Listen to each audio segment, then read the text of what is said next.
Welcome into an Inside Carolina Scouting the Room podcast. I'm your host, Tommy Ashley. That's Jason Staples, as always, sponsored by Johnny T-Shirt, johnnytshirt.com.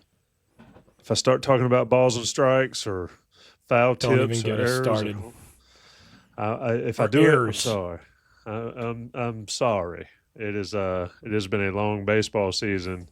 Um, and we'll try to stay away from that talk. It's still much too soon to discuss that. Jason, we've done a couple of these. We did defensive backs, we've done linebackers. We're getting closer to the ball, closer to the line of scrimmage, of course, and now we're going to talk edge rushers. North Carolina's got a room with some guys in it. A couple guys that were there last year, and Jaybron, Harvey, Tyler Thompson, and a lot of new faces like we've talked about. But just in a overall nutshell, this room, before we dig into the details, your thoughts on it. I mean, Thompson and Harvey, talented, not very experienced, and then the transfers. Yeah, I think that's a good summary. And with both Thompson and Harvey, they have enough holes in their game in their current young state that this is why they went out and they got as many transfers as they did. They knew that they needed to fill that room with some experience, and going out and getting really three and a half. We'll talk about that half in a little bit. Guys that are in this room that are older, that are that project as having a little bit more uh, experience. At least three of them with a lot more experience and size also.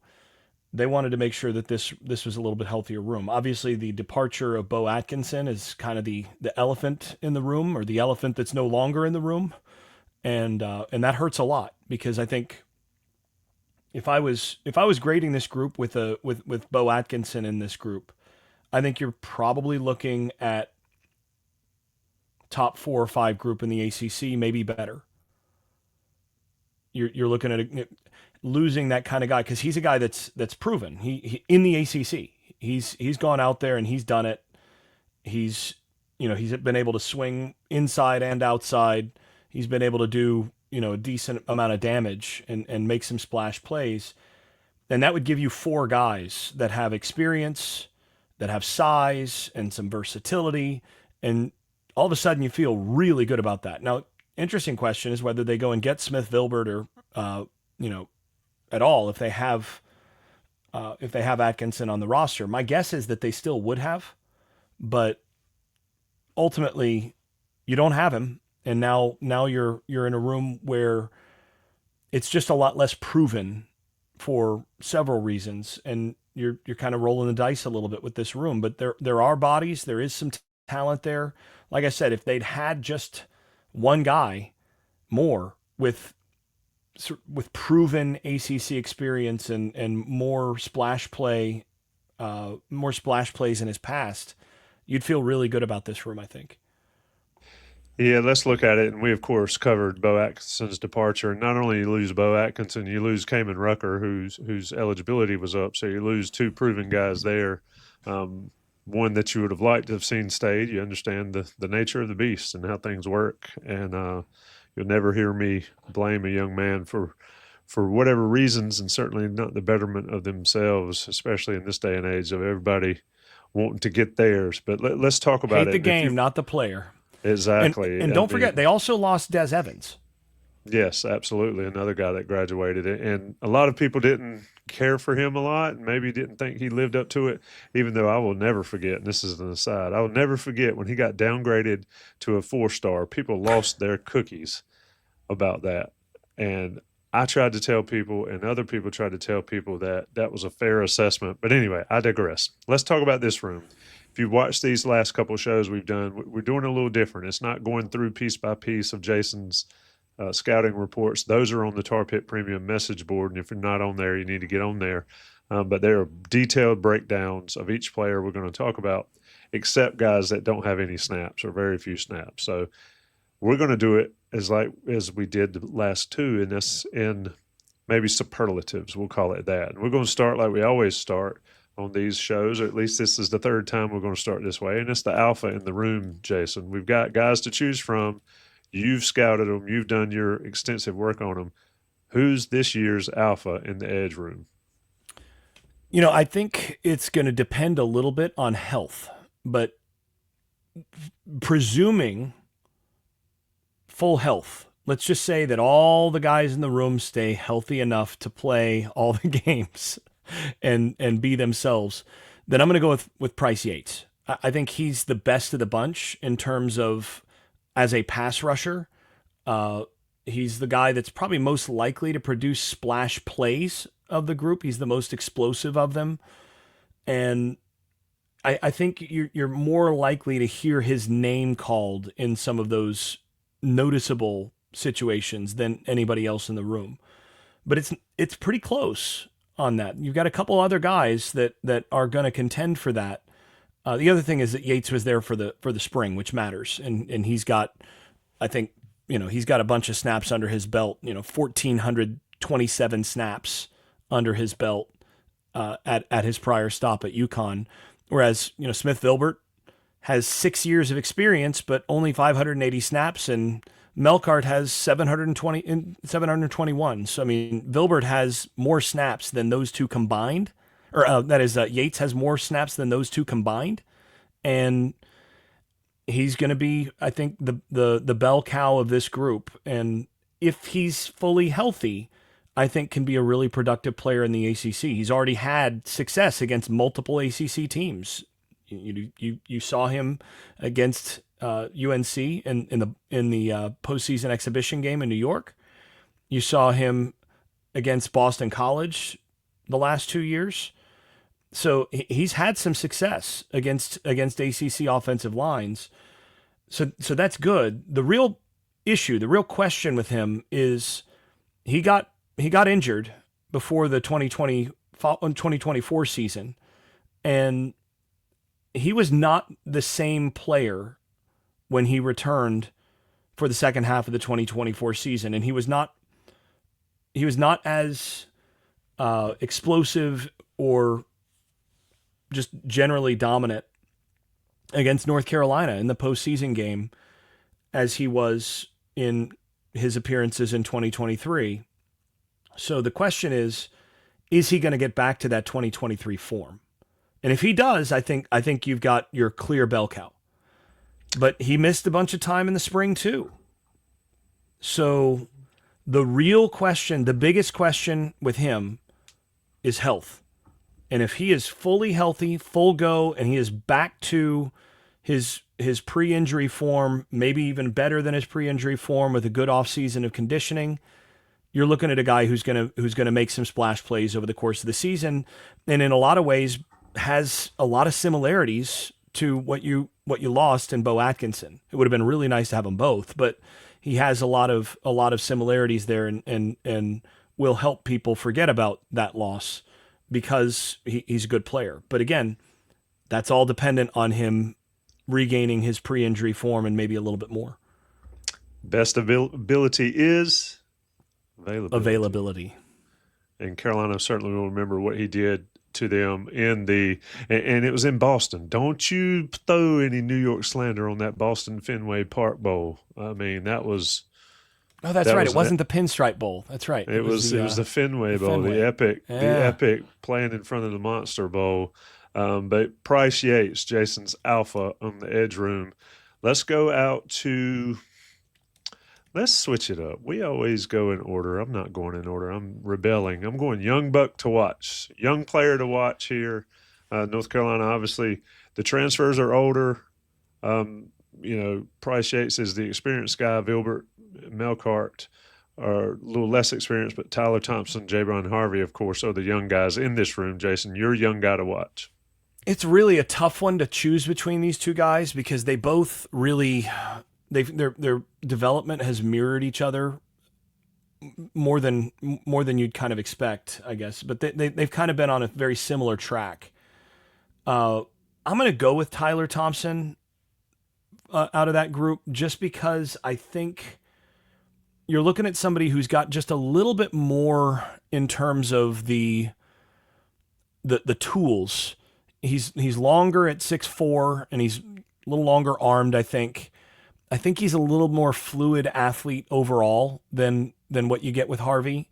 The real issue with that though is Thompson is not as physical an athlete as Harvey. Harvey is a physical kid. He's a guy, he does want to knock your head off.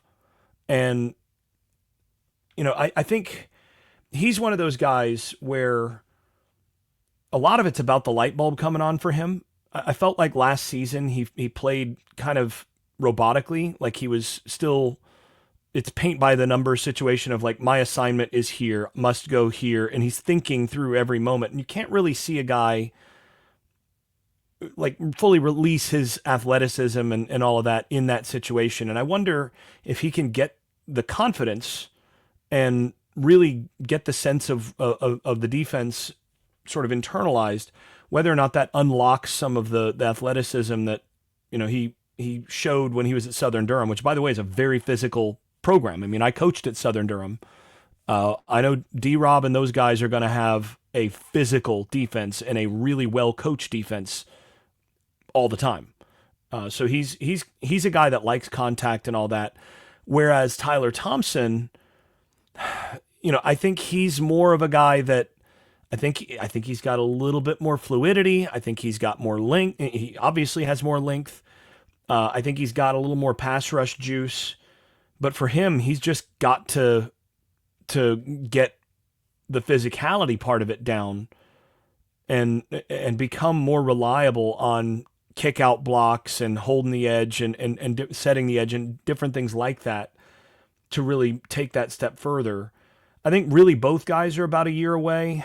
Between the two of them, though, I wouldn't be surprised to see Thompson wind up carving out kind of a pass rush role at different points this year when they want to get somebody out on the field who's maybe a little quicker and some speed rush options in some third down packages and all that. I think between the two of them, he's probably more likely to be the guy with the fourth most snaps on the defense because I think he probably will have more of that role. Whereas I think Harvey is really a year away, and as he gets comfortable and maybe regains some of that burst as he gains that comfort, then I think he contends to be a really good player in 2026. So that's kind of I think where they are. Yeah. That is Jaybron Harvey, if you're watching on the YouTube version. Of course, Tyler Thompson here, pointing at Jason, saying, appreciate the nod for a young buck to watch. Jason, when we go through these, don't have my mouse. I've already fussed about that. When we go through these, when we're talking about players, of course, a lot of it's projection and what you've seen on tape and all. And I found an interesting discussion that we can get into at some point down the road, but some of the differences in your projections, your scouts versus what high school guys coming out of high school, what they were projected as, just in very shortly. And I know I don't want to drag this out, but I do find it interesting, the difference when a guy's got high school tape versus when a guy's put enough college tape on the line to see the difference in the scouts. And you've frankly are different than some of the ones we've seen for some of these high school tape guys. Same player, just different level of competition, different level of maturity at this point, but just the differences there in your opinion. Yeah, I mean, I think one of the things that's hard about scouting, especially when you're scouting high school guys, is that so much of it is about projection. You're looking at guys and you're trying to eyeball, okay, what can he become? What do I see out there right now? And then what is he likely to be able to become in the next 2-3 years? And, looking at what a 17-year-old is going to be when he's 21, 22 years old, 20 years old, there's an awful lot of physical development that happens and mental development that happens between 17 and 20, 17 and 19. I mean, that's a really, really big pivotal point physically for a man. And so that's part of it. The other part though, is that when you're evaluating in high school, I've got a scouting friend who likes to say that his grandmother, who doesn't watch football, can go out and identify a 5-star. It's just not hard. You know who the blue chip guy is out there because he looks different, he moves different, he kind of has it easy out there because he's just a better athlete than everybody else. And so one of the things that gets hard is, okay, how much better of an athlete are we talking here? Right? He's a lot bigger and faster than them. But okay, let's now put him on the field with a bunch of guys who were the best guy on the field at their high schools in all of their high school games for the last 2 years, 3 years. So now when you get to college, everybody on that roster was the best guy on their high school field in all but maybe 1 or 2 games of their high school career. So how do you compare athletically and otherwise, skill-wise, once you get into that context? That's different. So you can evaluate, like, look, he's really quick. He gets off the edge. He's really, he's dominant in this context. But he's also going up against a guy who's, going to be going to MIT for engineering next year, and another guy who's going to trade school next year. How does that compare to when he actually has to go against somebody who's 295 pounds and can actually move? That's a different thing. And so those two things, the fact that you have projection and you've got a significant amount of growth that happens, and you don't know what's going to happen. Some guys, they add 25, 30 pounds and they don't lose a step. They actually get quicker. They get more fluid. Some guys add 30 pounds and it looks like they added a weight vest when they run. So, I mean, how do you account for that? Some of it, it's just hit and miss. And then the other part is, again, the adjustment. And this is one of the things that I've heard people talk about before as one of the most interesting things about watching college sports in general, or college football, is when you watch college football, you realize that you are watching, at any moment on the field, 22 guys who were the best player in a decade at their high school, if not longer. Now, sometimes, you got ridiculous high schools like St. Thomas Aquinas or whatever in Florida or whatever. Okay, so he's one of the best players in the history of his high school, and they're average. And they're all average out there. And then you realize, like, oh, except for that guy, that's Julio Jones. And you go, okay, so you've got the top 1% of high school players, and now you get to find out who the top 1% of the 1% are. And that's the difference. Yeah, it always reminds me of two things. One, that video of can you spot the D1 recruit? And it's the kids coming out of the locker room, and it's like this monster comes out of the locker room. And then also the old Sports Illustrated commercial or ad, it says, what's it like to be just another high school All-American? And it's a college football practice. So to your point, I trust once they're up against like-minded people and not Billy from science class. And that's the difference. That's the difference there. We're talking with Jason Staples here on Inside Carolina's Scouting the Room, the Edge Rushers podcast. Going to talk about Johnny T-Shirt in just a minute. Johnny T-Shirt and JohnnyT-Shirt.com, sponsors of the show, sponsors of Inside Carolina's podcast, the whole host of podcasts. The reason they do it all is because they've got it all at Johnny T-Shirt on Franklin Street or online. If you can't get there, go see them online. Get 10% off your order if you're a premium subscriber. They're the best in the business for outfitting you as a North Carolina fan. And they're also some of the greatest people you'll deal with in person or online. Check them out, Johnny T-Shirt. Jason, moving on down the line. So I want to actually make one more observation here too. And that is the other thing that people have to remember is when, especially on the line of scrimmage, when you're talking about high school evaluations versus college scouting, and you're talking about a guy that's a year in, he hasn't scratched the surface of what he's going to be in college. Right? In college, right? A guy who flashes the ability, the athleticism to be a plus level player in college normally is not going to show that he's a plus level player until his third or fourth year in college. Right? I mean, the best player let's say the best player in the state of North Carolina, year in, year out, most of the time, wherever he goes, is not going to be the best player at his position on whatever roster he lands at for that first year. Maybe the second year. And, this was an argument that I've had with the Florida State fan base for a long, long time, because they're always frustrated at, wide receivers. The Florida State just does a terrible job developing wide receivers. They recruit these blue chip guys and then they disappear and they just don't produce. And, you've got this freshman wide receiver who's got no stats, and what he was supposed to be the truth. And I'm going, he's a freshman. You don't realize how hard it is to walk in and transition and be that guy. And you're looking at a guy, Tyler Thompson and Jaybron Harvey, they're going into their third year. This is the year where you would expect them to start to really become something. And they, by the way, this is going to be their third new defense. So you look at that difference. Normally you're, and what I've said for years, and we've talked about this on this podcast, when you're recruiting, you're not recruiting for next year. High school recruiting is not for next year. High school recruiting isn't really even for 2 years from now. High school recruiting, you're recruiting for 3 years from now. That's when you really get what you're recruiting for. Now it's changed now because of the portal, to where 3/4 of your recruiting class might be gone in 3 years, and you've got a whole bunch of other guys that have come in from elsewhere from the portal. But those portal guys are more ready to go because they're in their third and fourth years. So it's apples and oranges when you compare a third year or fourth year player in college versus a freshman or a sophomore, a first year or second year. It's a grown man versus someone who's just now becoming a man, basically a boy. And I'm telling you, the difference between a 21-year-old and an 18-year-old is enormous out there.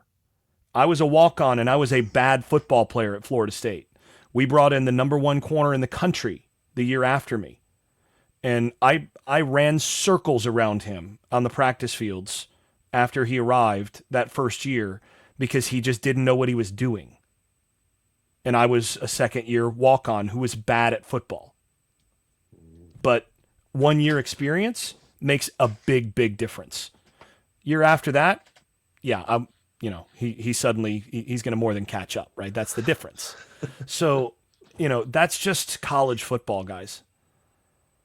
Absolutely. Everybody's not Jeremiah Smith coming in and being that that guy. should make it that shows what kind of freaks those guys are. Your Jeremiah Smiths, your Julio Joneses, your Dexter Lawrence those guys, they are really rare. I've always we know said their names for a reason. Yeah, exactly. And I've always said when you're dealing with guys that are that next level, when you're around them, if you throw ball with them, if you just are in their orbit, they're different. There is a difference that you can feel and see in person up close, and that's what some people don't realize and understand. They're just guy. Some are just a guy. Some are different, and the different ones are the ones you end up seeing ultimately on Sunday. And I watched Christian Wilkins, the defensive lineman. He was 295 plus pounds. I think he's probably about 305 pounds, really. 6'4", 300. I watched him at Clemson's practice go back just for the heck of it to field punts.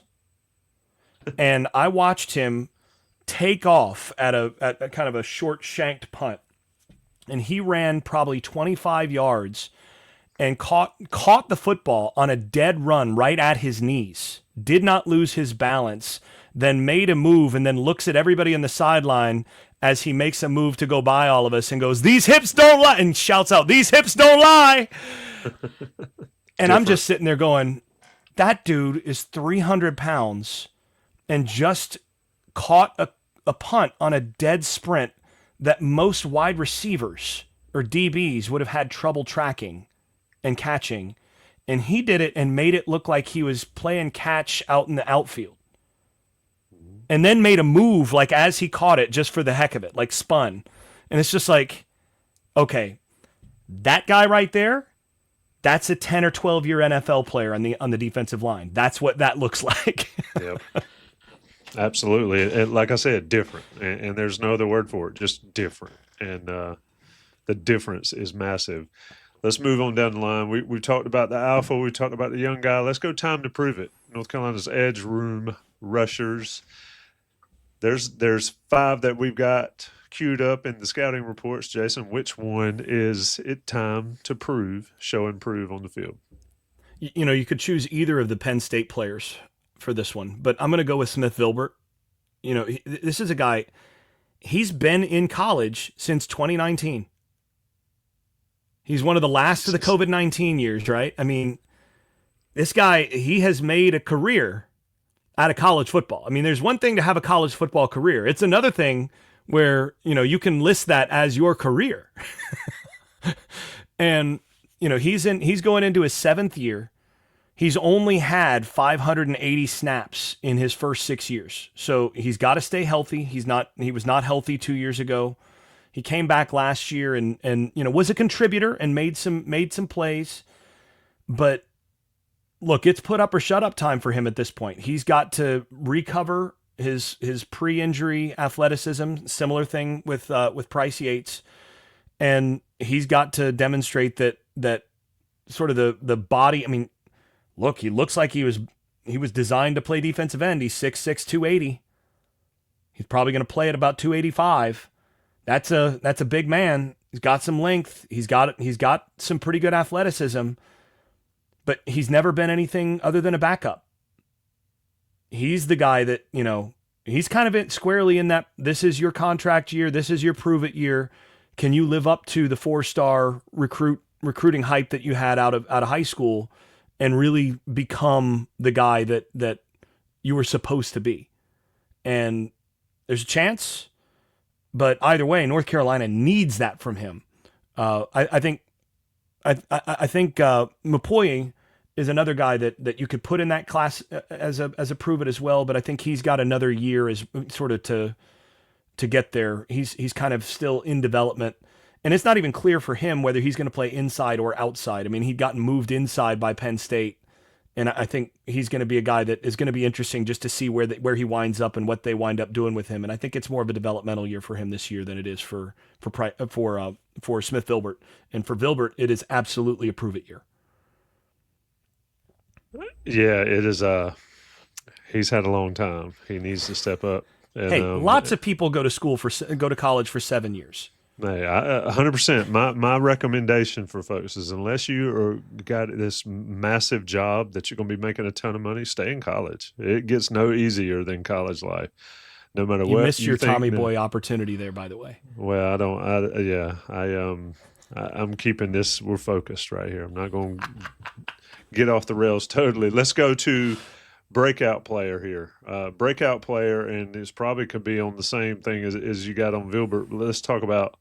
We got a couple guys. Well, one guy we have not talked about yet, but I'll let you go. For this, it's Melkart. Melkart, without question. Yep. For this, it's Melkart. I think he's the breakout guy. You watch him, and the combination of frame and athleticism really jump out at you. He at Delaware, he's one of those guys. He doesn't, like, just size-wise, doesn't look like he actually belongs out there. He looks like he belongs at a higher level. But then the production was only good. It wasn't elite. It wasn't great at that level. But again, he's kind of been a puppy. He's been learning how to play this game. He's got a long way to go on that. But I think he's that guy that this staff is hanging their hat on being able to coach and develop better than their peers. This is one of those guys where this is where you're going to make your money. This is where, if that's the case, here's the guy that you unlock, because he's 6'5" and long-armed, big frame.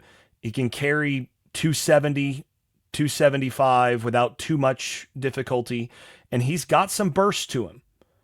So all of a sudden, a guy like that unlocks, and you go, could be a weapon. But we've also seen in Chapel Hill some other guys that had a lot of those same traits and a lot of that same frame over the past few years that, they looked like Tarzan, but they didn't quite meet the standard for what you would expect from Tarzan on the football field. So he's the guy that I think, with the development, with just a nice step forward and figuring out what to do with his hands. I mean, he's a little bit of that, Talladega Nights aspect doesn't know what to do with his hands. He's trying to figure things out a little bit. But I think he has a chance to be a really good player sooner than later, and this could be a really big step forward year for him. All right, that is Melkart Abou-Jaoude. If that's right, love it. If it's not, somebody correct us, please, because I haven't heard it spoken. But yeah, the classic uniforms there. That I've always loved that helmet, whether it's on Delaware or Michigan. Talking with Jason Staples on the North Carolina edge rushers. All right, now after that coffin spell that you guys did not see, where does the room rank, Jason? You talked about it a little bit before. um, no Atkinson, so we're not going to talk about that and what they lost. But where does this room rank for North Carolina, both on the team and across the ACC? Oh, geez. That's tricky. I think this is another one of those rooms where there's just a long way for this group to go to kind of prove themselves. There's a lot of unknowns. Okay, is Yates going to be fully healthy and fully weaponized? Is Smith Vilbert going to be able to stay healthy and actually become what he's kind of shown a few signs of? Is Melkart going to be unlocked? If the answer to all three of those is yes, now suddenly you're in the top quartile of the ACC, right? Probably fourth or fifth, maybe sixth, somewhere in there, fourth or fifth. If the answer to one of those is no, or if one of those guys gets hurt, the downside to this group is pretty high in my view. You've got some ceilings there. I like some of the raw building blocks that they brought in, and I think they can be productive players. But these are not guys that I think have proven that they're, in contention for ACC honors level players, for sure, right? I think Miami has a better group. Miami, Florida. I think Virginia Tech probably has a better group. Clemson definitely has a better group. Florida State probably has a better group, given the transfers that they added. Louisville's in that area. So I would probably put this right in the 8 or 9, maybe somewhere between 10 and 7 in the conference for edge rankings, just as a sort of starter.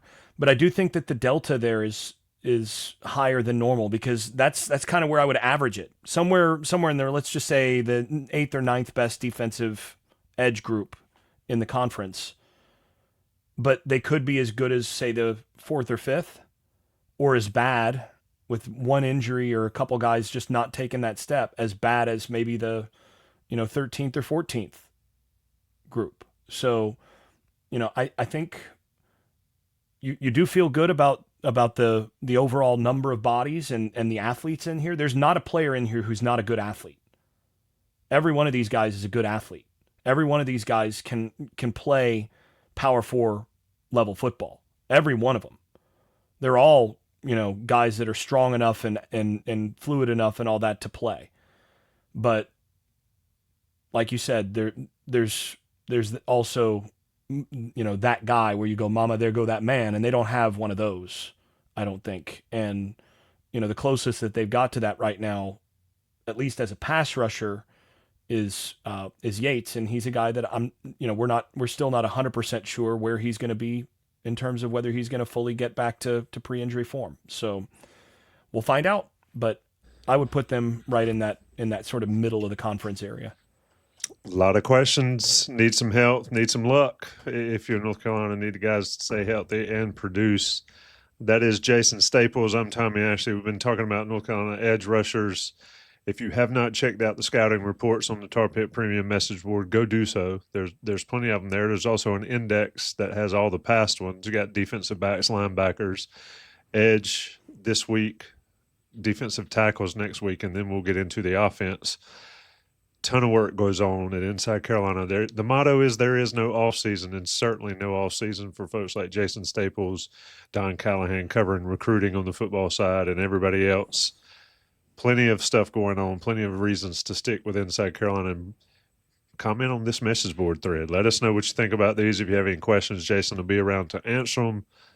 We'll be back with defensive tackles next week. We'll be there, like I said, with the offense down the road. Jason, it's always a pleasure.